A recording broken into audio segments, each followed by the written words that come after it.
रामकृष्ण हरी. तर शुभ सकाळ शेतकरी बांधवांनो. धनाजी हजारे फार्मर चॅनलवरती सर्व यूट्यूब फॅमिलीचं खूप खूप आभार. स्वागत आहे. आणि आज एक वेगळ्या वेगळ्या गोष्टीवर आलो आहे बरं का. आणि असा व्हिडिओ आहे की आजचा तर एक शेतकरी बांधवांनो तुम्हाला एक ताकद देण्यासारखा असा व्हिडिओ आहे आजचा. प्रेरणा देण्यासारखा आहे, काहीतरी शिकण्यासारखा आहे व्हिडिओमध्ये. तर तरुण वर्गाने हा व्हिडिओ खरंच पूर्ण बघा. आणि ऑन द स्पॉट इथं एक गोटेवर आहे बरं का. तर या माऊलींची आपण चर्चा करणार आहोत. तर चला व्हिडिओला सुरुवात करू. नमस्कार. नमस्कार. तर पहिल्यांदा तुमचं नाव आणि तुमचा पत्ता आणि मोबाईल नंबर सांगा. मी दत्तात्रेय भगवान चव्हाण, मुक्काम पोस्ट आंधळगाव, तालुका मंगळवेढा, जिल्हा सोलापूर, महाराष्ट्र राज्य. तुमचा मोबाईल नंबर सांगा. 750764 0511. 0511. तर बघा शेतकरी बांधवांनो, तर आपल्या गोट्यावर इथं स्पॉट ऑन द स्पॉट आलेलो आहे आणि आपण यांची माहिती विचारणार आहोत. तर विचार यांची माहिती काय काय. तर आधी दाखवून ना पूर्ण गोटा घेऊन घ्या त्या. तर ही तुम्ही पहिल्यांदा सुरुवात केली, कशी सुरुवात केली पहिल्यापासून तुम्ही? सुरुवातीला सर्वसाधारणपणे 2005-06 साली 5-6 साली एक 50% गाय घेतली होती. 50%. हां, 50% वरी गाय घेतली. गाय घेतली होती. हां. आणि 50% गायीपासून आपण या गोट्याची सुरुवात केलेली आहे. सुरुवातीला त्या गोट्याच्या पाठीमागे इकडे फ्रंट जागा दिसते बघा, कुठं या साईडला? ह्याच्या पाठीमागं. हां. तिथं आपलं दावणं मांडून खाली भुई जमिनीवर लाकडं टाकून, म्हणजे सुरुवात होती. हा जमिनीवर लाकडं टाकून दावण होती साधी. किती पहिल्यांदा घेतली होती? सुरुवातीला एक 50% घेतली. 50%. त्याच्यानंतर एक 2-3 महिन्यात एक वयस्कर एचएफ घेतली गाय. हां. आणि असं करत हां. सर्वसाधारण एक 5 गाय घेतल्या. बर. 5 गाय घेतल्यानंतर तिथून सुरुवात केली. त्या 5 गाय काय किमतीने भेटल्या तुम्ही? 5 गाय त्यात एक 2 गाय पहिला एचएफ पालवडी घेतल्या त्या 24,000ला. 24,000. हा व्याय झालेल्या. बर. आणि जी एक वयस्कर एचएफ घेतली होती म्हणतोय हां. ती 3.5-4 हजाराला घेतली होती. बर. आणि ही जी 50% होती ती 7,000ला घेतली ही होती. कुठली कोणत्या साली घेतली तुम्ही? ही 2005-06 साली. 6 साली. तेव्हापासून तुमचा कंटिन्यू? तिथून हळूहळू सुरुवात करत गेलो. आणि गोट्यात जे आपल्या गायीला कालवड जन्मते हां. ती कालवड प्रॉपरली सुरुवातीपासून आम्ही सांभाळतो. म्हणजे तुम्ही घरीच घरीच पूर्ण गाय तयार केल्या? हा, आज ज्या आपल्याकडे जवळजवळ टोटली माझ्या माहितीनुसार लहान मोठा 64च्या आसपास आकडा आहे. हां, 64 लहान गाय. मोठं. आता तुझ्या गायी किती आहेत? यात दुधाच्या जवळजवळ तुम्हाला सांगतो 32 ते 34 दुधाच्या गायी आहेत. 32 ते 34 दूध आहे गाय. दुधाच्या गायी आहेत. मग यामध्ये हां. 75% कालवडी आपण घरी तयार केले आहेत. हां, म्हणजे विकत घेण्यावर जास्त भर दिला नाही. घरीच पूर्ण तयार हा, केलेलं. ज्या वेळेस आता आपल्याला एकदमच घरचे एक 10 दुधाच्या बंद झालेले आहेत, हां. म्हणजे आपण आठवलेले आहेत, हां. तर त्यावेळेस मग आपल्याला एखाद दुसरी गरज पडली तर आपण घेतो. बरोबर. परंतु बाहेरची घेतलेली जी कालवड आहे हां. किंवा गाय आहे हां. ती आपल्याला त्या क्षमतेनं दूध देईल किंवा त्या क्षमतेनं ती कार्यरत राहील ह्याची काही गॅरंटी नसते. जेवढं पाहिजे आपल्याला हा, भेटत नाही. जसे आपल्याला पाहिजे त्या सगळ्या कसोटीला ती उतरत नाही. बरं. त्यामुळे आपल्या गोट्यात आपण शक्यतो 99% कालवडी तयार करण्यावर भर घरी देतो. करून स्वतः तयार ते करतो. चांगली गोष्ट. हा. बर. आता कुठले कुठले जाती गाई त्या? आता याच्यामध्ये तुम्हाला सांगतो एचएफ, हम्म. गिर, हां. याच्यात गिर काय? गिर क्रॉस आहे, नुसती गिर गिर नाही, जर्सी गिर आणि जर्सी, या 3 जातीच्या गाय आहेत. पहिल्यांदा बीड कुठलं कुठलं कसं कसं वापरलं काय? पहिल्यांदा ब्रीड म्हणजे हाय असं आपण आता एचएफ मध्ये 75% 100% ब्रीड वापरतो. सरासरी 100% वापरतो. 100% बीड. अजून आपण शेमोनवर काम केलेलं नाही. हां, अजून काम केलेलं नाही शेमोनवर. बर. मग आता हे तर तुमचं घरचं ब्रिडिंग आहे. घरची ब्रिडिंग भरलं एचएफ 100%.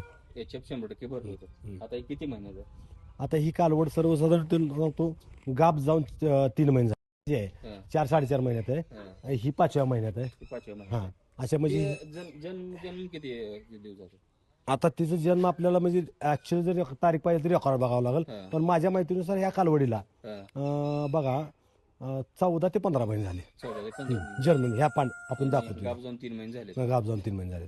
बर. मग चांगली एक नंबर क्वालिटीच आहे. क्वालिटी सध्या म्हणजे आपल्या गोट्याची क्वालिटीच्या कालवडी आहे. ही 3 आणि हे घरच्या ब्रिडिंग आहे. हे सगळं याचे 100% मधलं ब्रीडिंग आहे. ब्रिडिंग आहे आणि घरीच बनवलं. घरीच तयार केली. आणि हे बोला येते पहिले. ही बुल जी आहे ती हा पण याचे 100% मधला बुल सांभाळ आहे. बर. परंतु आता बुल सांभाळताची वेळेची मानसिकता, हां. ती मानसिकता आज राहिलेली नाही. म्हणजे अगोदर तुम्ही बुल सांभाळताना काय वाटलं की आपल्याला एक 100 गायचा गोठा करायचा. हां. त्यावेळेस आपल्या गायतल्या गोठ्यातले 1-4-2 गाय गाब जायला जर त्रास करायला लागल्या हां. तर त्या सोडून आपल्याला दुसरीकडे न्यायला लागतील. हां. त्यावेळेची टेंडन्सी. हां. तर त्यासाठी त्या उद्देशाने त्यावेळेस बुल सांभाळा.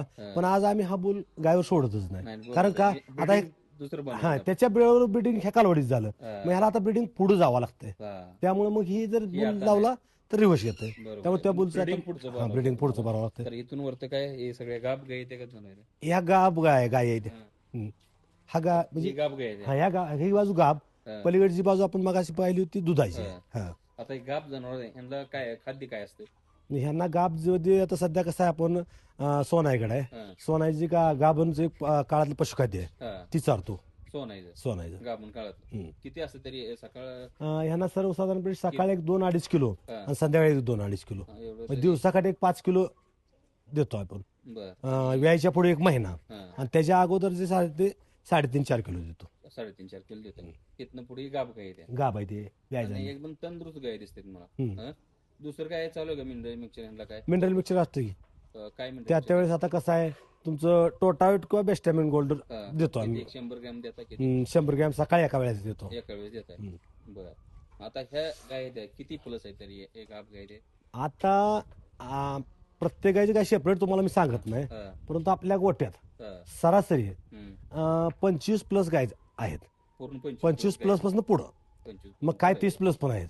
बर. हा चला मग ती तुमच्या चालू गाय आहे ती ही गाय आहे ती पूर्ण ही पट्टा दुधाचा पट्टा आहे. ही बाजू पूर्ण दुधाची बाजू आहे. त्या साईडला गाभण गाय घातली. ह्या बाजूला कालवड आहेत त्या बाजूला हा. आणि त्या बाजूला ती गाभण गाय आहेत. गाभण गाय. आम्ही वेगवेगळा पट्टा केला. वेगवेगळा पट्टा आहे. आता ही गाय दिसते तंदुरुस्त. तर ही गाय किती पिळली आहे कसं कसं काय? आता ही जी गाय आहे हा, तर ही गाय आता सध्या म्हणजे थोडं आटवायला आलेली आहे. गाभ जाऊन 5-6 महिन्यात आहे सध्या. हा. 6 महिने झाले का? हा. एक महिन्याभर आटवायच्या कपॅसिटीत आहे. त्यानंतर आता ही गाय जी तानपाट आत्ता गेलेली आहे. हा. युषने ह्याला एक 15-20 दिवस झाले. बर. ही आत्ता सुद्धा गेलेली आहे. बर. आता ह्या दोन जी गाय आहेत त्या हा, ह्यांची दूध देण्याची कपॅसिटी हा. जवळजवळ 30 लिटरच्या पुढे आहे. 2 टाइम 30 प्लस 30 प्लस आहे दोन्ही. दोन्ही तुम्ही अगदी धार काढताना जर आला तरी उभा राहत नाही कासनं. बर. आता आपण मिल्किंग केलंय. हा. तर आता हे नियोजन असं केलंय तुम्ही. आता हे पूर्ण कांकडी केलेलं आहे ते. आणि गाया किती वाजता बाहेर टाकलं हे? या आता तुम्हाला सांगतो 9:30च्या आसपास बाहेर सोडतोय मग तो. आणि पाण्याची काय सोय होती? इकडे एक आरशी हौद आहे. हा, त्याच्यामध्ये खाली दगडी फाउंडेशन आहे. हा. वर आरशीचे बॉक्स टाईप स्टील बांधून बॉक्स भरलाय जेणेकरून कितीही टेम्परेचर जे वाढलं तर आतलं पाणी थंड राहील. थंड राहिले पाहिजे. अशा पद्धतीने केले. 2-2.5 लाख रुपये ह्या हौदाला खर्च केलाय. एका हौदाला. असाच पलीकडे त्या हौद side आहे. ती हा दाखवून त्या साईडला. आपल्या गोट्याचं जे स्ट्रक्चर आहे हा. ते आपण करतानाच काय केलं टोटली 1 एकराचा गोटा केलाय. 1 एकर. 1 एकर. हा त्यातलं अर्धा एकर ह्या बाजूला मुक्त हा. आणि अर्धा एकर पलीकडल्या बाजूला मुक्त केले. हा, म्हणजे 2 भाग केले. 2 भाग केलेत. या शेडमध्ये समोर 2 दावणी केलेत. हा. त्या 2 दावणीच्या मध्ये अंतर 15 फूट ठेवलंय 15 फूट ठेवले. आणि ह्या अलीकडच्या दावणीची गाय इकडेच मुक्त होतात बरोबर. आणि पलीकडच्या गायच्या दावणीच्या गाय पलीकडे मुक्त होतात. पलीकडच्या इकडे येत नाहीत, इकडच्या तिकडे जात नाहीत. आता किती गाय बसतात या साईडला टोटल? ह्या टोटल साईडला 45 गाय बसतात 45 गाय. एका बाजूला. एका बाजूला 45 बसते. तर आता ही गाय आहे, ही चालू गाय आहे. हम्म. तर ही किती पिळते तरी अंदाजे? ही आता कसं आहे ही थोडस बाहेरनं विकत घेतलेली आहे. इमारतीला लहान आहे हा. तरी ही 20 लिटर पिळते गाय 20 लिटर पिळते 2 टाइम. 2 टाइम. आता ती गाय कुठली जाते कुठलं ब्रीड कुठला आहे सांगा ते? आता ही डेन्मार्क ब्रीड आहे. हा, हे तुम्हाला सांगतो 30 प्लस चालते. 30 प्लस चालते. आता येऊन एक 20 दिवस झाले तिला 20 दिवस झाले. दुधावर आहे पण ते घरीच बनवले का ते? ते घरीच बनवले. ते घरीच बनवले म्हणजे बऱ्यापैकी तुम्ही नाही गाय आपण 75% घरीच बनवलेले. बरं. आता मला सांगा ह्या शेडचा खर्च किती आला आणि काय सांगा एवढा? टोटल आपण ह्या गोठ्यासाठी 25 लाख रुपये घाललेच 1 टाइम. लाख. हा हा. सुरुवातीला त्या गाय उभा राहिलीत का तिथं जमिनीवर लाकड टाकून दावून करून आपण केलं होतं. पहिल्यांदाच. हा 10-15 वर्ष याच्यात काय जास्त बदल केला नाही. बरं. 10-15 वर्षांनी काय व्हायला लागलं की त्या दावणीला खाली खड्डे पडणं, त्या खड्ड्यामुळं गायचे काय एकसर खाली एकसर वर होणं, त्याला व्यवस्थित उभा राहायला त्यामुळे कास खालीवर व्हायला लागली, अशा समस्या यायला लागल्या. मग एक 10-15 वर्ष काढल्यानंतर परत विचार केला याच्यासाठी काहीतरी केलं पाहिजे आपण. मग हे टोटल एक 25 लाख रुपये खर्चून आपण 1 एकराचा गोठाच तयार केला. गोठाच तयार केला. बरं. मग आता ही शेण कधी उचलता येईल? हे वर्षातून एकदा उचलतो शेण एकदा उचलतो. उन्हाळ्यात. शेणाचा काय त्रास? काय सुद्धा नाही एकदम त्याचे म्हणजे आता थोडंसं पावसाळ्यात ह्याचा म्हणजे चिखल होतो, हा. नाहीतर हिवाळा आणि उन्हाळा. हा. आता पावसाळ्यात तर आपल्याकडे असा किती दिवस पाऊस असतो बोटावर मोजण्या इतका. मग त्या हिवाळा आणि उन्हाळा पूर्ण त्याची भुकटी तयार होते आणि गादी झाल्यावर येऊन गायला एकदम रिलॅक्स वाटतं, आराम वाटतो गायला. बरं ह्या गाय असे खाली बसतात यांना म्हणजे मस्टडी काय गाठी काय काळजी काय म्हणजे काय घेतात? सहसा हे हिवाळ्यात आणि उन्हाळ्यात ह्या गोष्टीचा त्रास होत नाही. पावसाळ्यात एखादा महिना थोडासा थोडंसं लक्ष द्यावं लागतं. मग त्यावेळेस आपण डीप कप वापरणं किंवा डीप लिक्विड लिक्विड दूध काढल्यानंतर लिक्विड हां गोट्यात जास्त चिकळ असेल तर थोडं महिना 2 महिने ते वापरायचं आपण. ती काळजी घेतली काळजी घ्यायची. बरं ठीक आहे. मग हे बघा की पूर्ण एका एकरातला गोठा आहे बरं काही बघू शकता तुम्ही सगळं. आणि पाण्याची सोय एकदम एकदम व्यवस्थित केलेली आहे बरं का. आणि पूर्ण गोठा बघा हे. तरी साधारण हाईट किती हवी? ही हाईट सर्वसाधारणपणे 18 फूट आहे. 18 फूट आहे. तर यांना म्हणजे गरम होत आहे काय? नाही का हवा खेळती राहते ना हाईट जादा दिलं. बरं जास्त उन्हाळ्यात तुम्ही काय असं काय दुसरी काही सोय केली का म्हणजे पाणी किंवा शॉवर असं काय? फॉगर काय लावलं नाही तर कारण आणखी जास्त टेम्परेचर वाढत नाही गोट्यातलं. टेम्परेचर वाढत नाही उंच असल्यामुळे. बाहेर झाड आहे ती आणि आत गोट्याला पण हाईट भरपूर आहे. बरं चला मग ये रोटेशी दाखवू गेलो. आणि मग आता बांधलेलं आहे बघा तुम्ही. हाईट भरपूर आहे बरं का. ते काय साऊंड लावलेत का? हां ते साऊंड लावले. साऊंड कसं येईल? मिल्किंगच्या टाईममध्ये थोडं संगीत वाजवलं तर थोडं म्हणजे गाय पाना वगैरे व्यवस्थित सोडते. म्हणजे थोडं संगीत लावतं. तर बघा एक पूर्ण गोटा दाखव. पूर्ण गोटा याचा. त्या बाजूला एक साऊंड आहे, ह्या बाजूला एक साऊंड आहे. आणि हाईट व्यवस्थित असल्यामुळं त्यांना काही अडचण नाही. वातावरण टेम्परेचर वाढत नाही. टेम्परेचर वाढत नाही व्यवस्थित राहते. आणि खाली कोबा वगैरे पूर्ण केलेलं. तर आपण आता सगळी तुम्ही दाखवलं सगळी माहिती दिली. तर आता एक टोटल सांगा. आता गाया तुमच्या टोटल किती आहेत सगळं दुधावरच्या दुधावरच्या? दुधावरच्या टोटल 32 ते 34 लिटर सध्या 34 गाय आहेत दुधावर. गाभण किती गाय आहेत? गाभण आता सध्या 14 ते 15 गाय गाभण आहेत. गाभण आहे. बरं आता पूर्ण बंद केलेल्या. बंद केलेलं पूर्ण. म्हणजे गाय ती किती दिवसात आठवतात गाय आपली सर्वसाधारणपणे आपण 7वा महिना पूर्ण झाला की आठवतात की 8वा घेतो. 2 महिना. हा इकडे तिकडं 8वा महिना 8-15 दिवसात आम्ही बंद करतो. 2-1 महिना आराम देतो. रेस्ट तेवढा दे. रेस्ट देतो. आता दूध किती आहे सकाळी 2 टायमाचं? सकाळी सर्वसाधारणपणे चालूच सांगतो तुम्हाला 340-350 लिटर सकाळी जातं आणि संध्याकाळी 320 310 म्हणजे 600च्या वर दूध आहे. 600 प्लस मिल्क आहे सध्या दूध आहे. बर मग आता कसं मग सकाळचं रुटीन रोजचं शेड्यूल जरा सांगा. शेड्यूल सकाळी 5 वाजता मी उठतो. मी उठल्यानंतर 5ला मी गोठ्यात येतो. त्यानंतर एक अर्धा पाऊण तासात माझा बंधुराज आहे तो येतो पाठीमागून. आम्ही एक तासभर केल्यानंतर परत धनाजी टाकले म्हणायचं आमचा एक बाहेरचा माणूस आहे तो येतो. आणि आम्ही 3 जण प्लस आमचे मिसेस त्या मोठ्या मुलाची 10वी झाल्या तो पण मिल्किंग वगैरे करायला येतो. असं आम्ही टोटल 5 माणसं सकाळी 5ला आल्यानंतर गोठ्यात 9:30 पर्यंत लागतं आम्हाला. 9:30 कधी 10 सकाळ शूटिंग वगैरे साईडनं 9:30 सकाळ काय पहिल्यांदा काय सुरुवातीला गोठ्यात आलं की ही दोन्ही बाजू कोब्याच्या आहेत त्या याच्यावर शेण गोळा करणं. ही 4-5 पाट्या शेण उचलून बाहेर टाकणं. परत ही लहान जी पाड्या आहेत त्या ह्यांचं फीड कॅटल फीड ठेवून येणं. त्यानंतर 2 नंबरला मोठ्या पाड्याचं कॅटल फीड करणं. 3 नंबरला परत त्या गाभण गायची कॅटल फीड आणि मग 4 नंबरला ही दुधाची आत घेऊन दुधाचं कॅटल फीड टाकायचं आणि परत टोटली ह्यांना सगळ्या चारा टाकायचा. आणि 7-6:30 पावणे7च्या आसपास आम्ही मिल्किंग चालू करतो. मिल्किंग चालू केल्यापासून 1 तास लागतं मिल्किंग. पूर्ण मिल्किंग? पूर्ण मशीन आहे? 2 मशीन आहेत. 2 मशीन एका तासात? 2 मशीन आहेत. 4 बकेट आहेत. बरं सकाळी म्हणजे पहिल्यांदा काय चारा का खाजा असते काय? पहिल्यांदा कॅटल फीड पशुखाद्य आणि 2 नंबरला चारा टाकायला. आणि परत सकाळी किती तास जातो? सकाळी 5 वाजल्यापासून ते 9-9:30 वाजेपर्यंत आम्हाला लागतं. 9:30 3-4 तासात पूर्ण 3-4 तास सकाळचं शेड्यूल.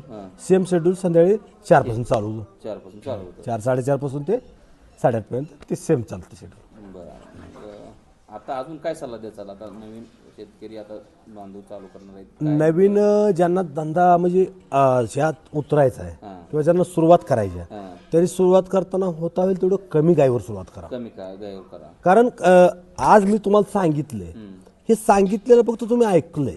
बरोबर. ज्या वेळेस तुम्ही स्वतः चालू करताय त्यावेळेस ज्या समस्या आहेत त्यांना तुम्हाला स्वतःला फेस करावं लागणार. बरोबर. त्यामुळं कमी गायीवर सुरुवात करा. आणि सगळ्यात महत्वाचं काय माहिती आहे का स्वतः थोडं इन्व्हॉल्व व्हा जितकं शक्य आहे तुम्हाला. स्वतः तुमच्या मागे जर पाठीमागे दुसरा व्याप असेल तर त्यातनं होता होईल तेवढा वेळ ह्यात द्या आणि स्वतः इन्व्हॉल्व व्हा. स्वतः उतरा. याच्यामुळे काय होईल तुमचे जे लॉसेस आहेत टळतील आणि यातून तुम्हाला प्रॉफिट चांगलं भेटेल. मग बरं आहे परवडतंय म्हणा शेतकऱ्यासाठी. धंदा व्यवसाय म्हणून स्वीकारा 100% परवडतोय. जर चारा तुमचा घरचा असेल तर 100% पैसे राहतील. चारा जर विकतचा असेल तर तुम्हाला नियोजन ॲक्युरेट करावं लागेल. बरोबर. जितकं तुम्ही ॲक्युरेट कराल तितकं चालेल. उदाहरणार्थ नियोजन ॲक्युरेट म्हणजे काय करायचं, चारा तुमचा विकतचा आहे, पशुखाद्य सगळंच विकतचं आहे, 10 गाई तुम्ही चांगल्या क्वालिटीच्या पाळा, त्याच्यामागं तुम्हाला कालवड सांभाळायचं 2च सांभाळा, बरोबर कारण का तुमचं सगळंच विकतचं लागलं ना. बरोबर. त्यामुळं मॅनेजमेंट नीट करा, व्यवस्थित करा, हे होऊन जाईल. बरं, तुम्ही एवढा वेळ दिला मला आणि खरंच तुमचा मोलाचा वेळ दिला त्याबद्दल तुमचं मनापासून आभार. थँक्यू. धन्यवाद. धन्यवाद.